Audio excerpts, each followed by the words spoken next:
বাংলাদেশ সেনাবাহিনী কিংবা বাংলাদেশের যে সমস্ত বাহিনী আছে, পুলিশ, বিজিবি বা কোনো, আমরা এগুলো ব্যবহার করি না।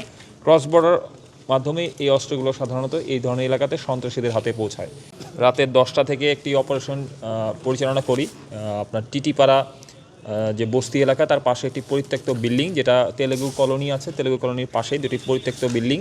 এখানে আমরা একটি জনসাধারণের তরফ থেকে একটি গোয়েন্দা তথ্য পাই এবং এর বেসিসে আমরা এই অপারেশনটি পরিচালনা করি। আমাদের কাছে ইনিশিয়ালি তথ্য ছিল যে নাশকতার উদ্দেশ্যে কোকো ও শিয়া বাটারের ইউনিক কম্বিনেশনে তৈরি Natura expert care body lotion স্কিনের ড্যামেজ হিল করে, ত্বক রাখে সফট ও ময়েশ্চারাইজ। লুকিয়ে আর কতদিন, বাই বাই ড্যামেজ স্কিন। একটি চক্র এই বিল্ডিংয়ে অবস্থান করছে এবং বিল্ডিংয়ে অবস্থান করে তারা যে কোনো একটি অস্থিতিশীল পরিবেশ সৃষ্টি করার জন্য এই কার্যগুলি সম্পাদন করছে। এরই ধারাবাহিকতায় আমরা যখন এখানে অপারেশন পরিচালনা করি তখন আমরা এখান থেকে বেশ কয়েকজনকে আটক করি এবং আমাদের প্রাথমিক জিজ্ঞাসাবাদের ভিত্তিতে আমরা 3 জনকে প্রাথমিকভাবে শনাক্ত করি এবং উল্লেখিত এলাকা হতে আমরা জার্মানির প্রস্তুতকৃত একটি বিদেশি পিস্তল উদ্ধার করি।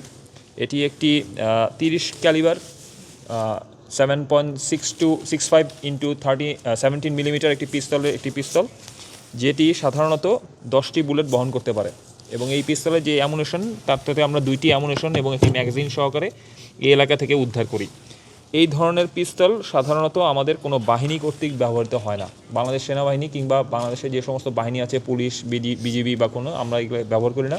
ক্রস বর্ডার মাধ্যমে এই অস্ত্রগুলো সাধারণত এই ধরনের এলাকাতে সন্ত্রাসীদের হাতে পৌঁছায় এবং নাশকতার উদ্দেশ্যেই এই ধরনের অ্যামুনেশন এবং ব্যবহার হয়। রিসেন্টলি যদি আমরা দেখি যে আমাদের এই ধরনের অ্যামুনেশন আমাদের বিভিন্ন নাশকতার উদ্দেশ্যে বিভিন্ন মানুষকে খুন করার জন্য বা ঘায়াল করার জন্য ব্যবহৃত হয়েছে।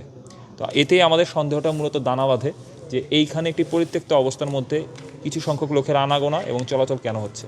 তো এরই ধারাবাহিকতা যখন আমরা অভিযানটি পরিচালনা করার পরে 3 জন ব্যক্তিকে আটক করার পরে আমরা বর্তমানে তাদের কাছ থেকে বিভিন্ন মাদকদ্রব্য, এই অবৈধ অস্ত্র এবং দেশীয় কিছু অস্ত্র আপনারা যদি দেখেন এখানে আমরা এগুলো উদ্ধার করেছি। তো আপাতত আমরা এইগুলো আমাদের যাত্রাবাড়ি থানায় আমরা সোপর্দ করব পুলিশের কাছে।